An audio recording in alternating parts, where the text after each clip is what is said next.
Right, I've been asked to talk about alcohol and its effects on training. Let's first get one thing straight about what alcohol is. Alcohol is ethanol. Ethanol is a waste product from yeast fermentation. Yeast is a living thing. It requires sugars and it requires oxygen and energy to survive. But if you put it in an oxygen-free environment and feed it sugar, it will produce ethanol. It's poisonous. All alcohol has ethanol, and all alcohol is poisonous. Now, as a human being, we have two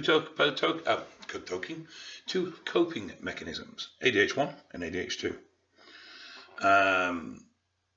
ADH1 is in the stomach, and that's our first port of defense against alcohol.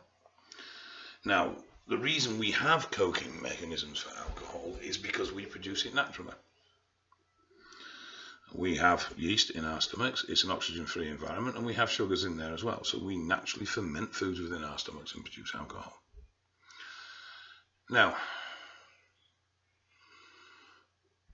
when ADH1 comes in contact with ethanol, it removes a molecule.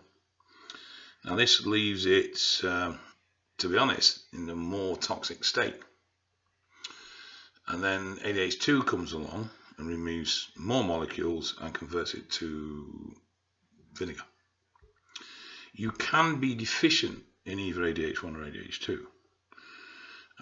If you find you get hot flushes, prickly heat, redness around your chest or face after consuming alcohol, chances are you are allergic to it, which means you'll be deficient in ADH. You can't get better. Drinking more and practicing is not going to make it any better. If you give somebody who has a peanut allergy peanuts, they're not going to get used to peanuts, and it's the same with alcohol. It's just one of those things. So it's probably best that you leave it alone.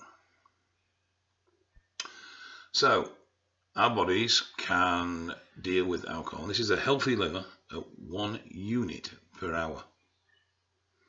Once we go above that, it will back up into our bloodstream, and then slowly it will back up into our brain, and that's when we start to get the effects of feeling pissed. So if you take on 10 units, which is 5 pints, then it will take you 10 hours for that alcohol to clear your system.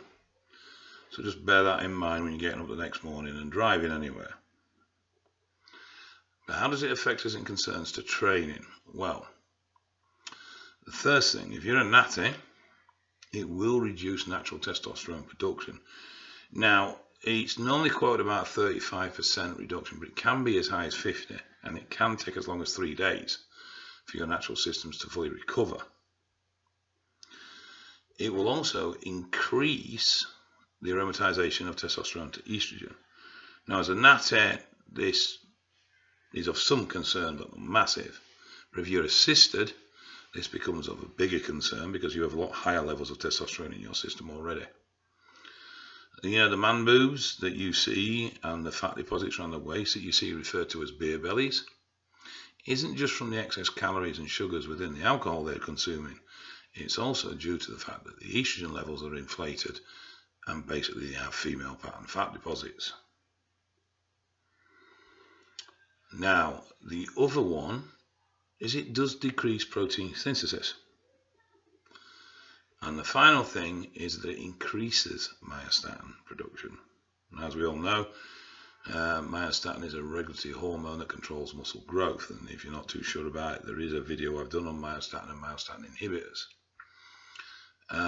You increase myostatin, you're going to restrict your muscle growth even further. So, from a point of view of development, it doesn't really have much in the way of any benefits. Obviously, it's stressful to the liver. And if you're already on drugs that are going to cause problems from your liver, you don't really want to be throwing in another poison and giving your body more shit to deal with. I'm not saying you shouldn't drink, but just be aware of its effects.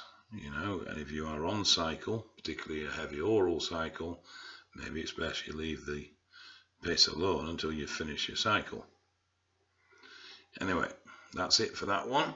So take care, and I'll speak to you soon.